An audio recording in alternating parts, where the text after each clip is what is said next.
আজ কবি সুকান্ত ভট্টাচার্যের ৯৯তম জন্মদিন পার করে শতবর্ষে পা দিলেন।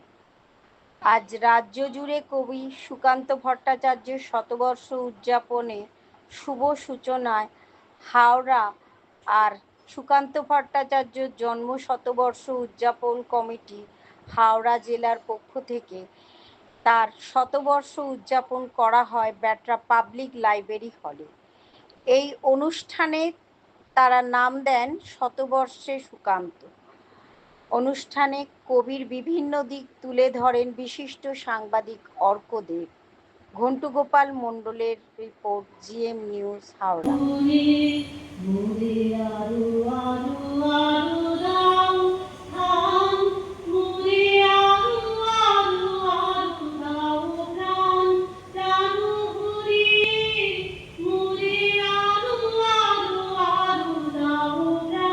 হাওড়া জেলা সুকান্ত শতবর্ষ কমিটি ওনার ৯৯তম বর্ষে আজকে উনি ১০০ বছরের সম্ভবত পাবেন এবং এটা প্রতিষ্ঠিত হলো বা প্রতিষ্ঠা লাভ করল।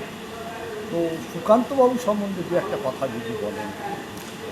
দেখুন, সুকান্ত সাম্যের কবি ইত্যাদি এগুলি তো বলা হয়।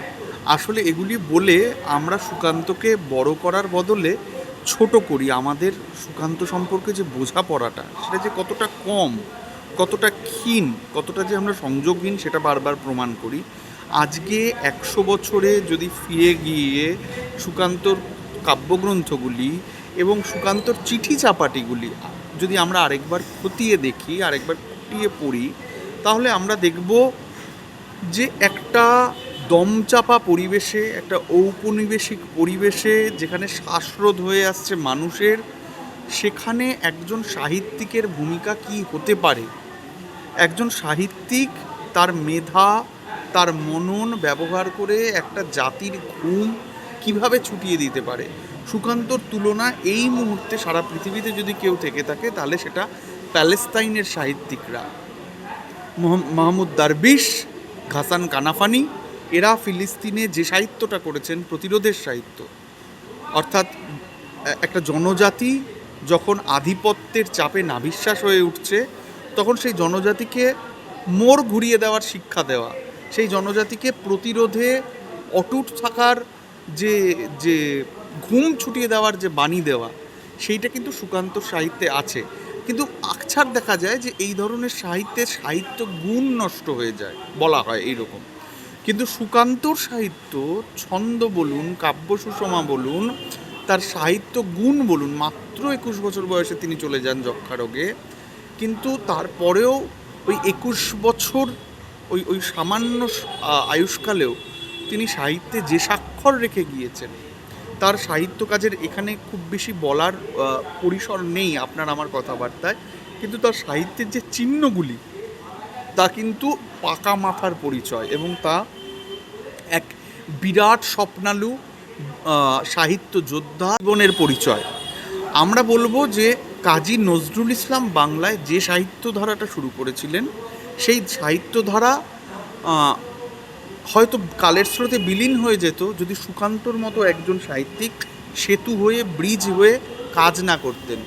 মণিভূষণ ভট্টাচার্য বলুন বা বীরেন্দ্র চট্টোপাধ্যায় বলুন, এরা সকলেই কিন্তু আসলে সুকান্তর উত্তরসূরি। অন্য প্রসঙ্গে যাই। প্লিজ। বাংলা ভাষা বলে কিছু নেই, এটা একজন কেন্দ্রীয় মন্ত্রী বলেছেন, কি বলবেন?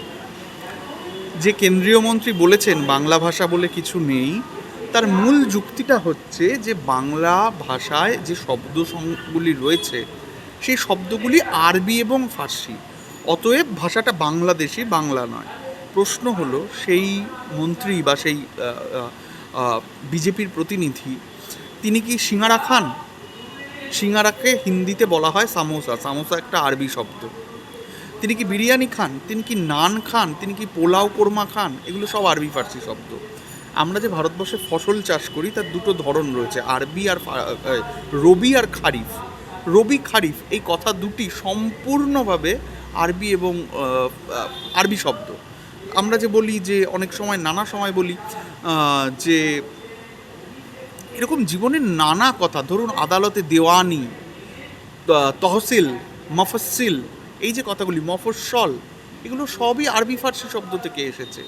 আসলে ভাষা, বাংলা ভাষাটা গড়ে উঠেছে ঠিক যেমন হিন্দি, বিভিন্ন শব্দকে গ্রহণ করে।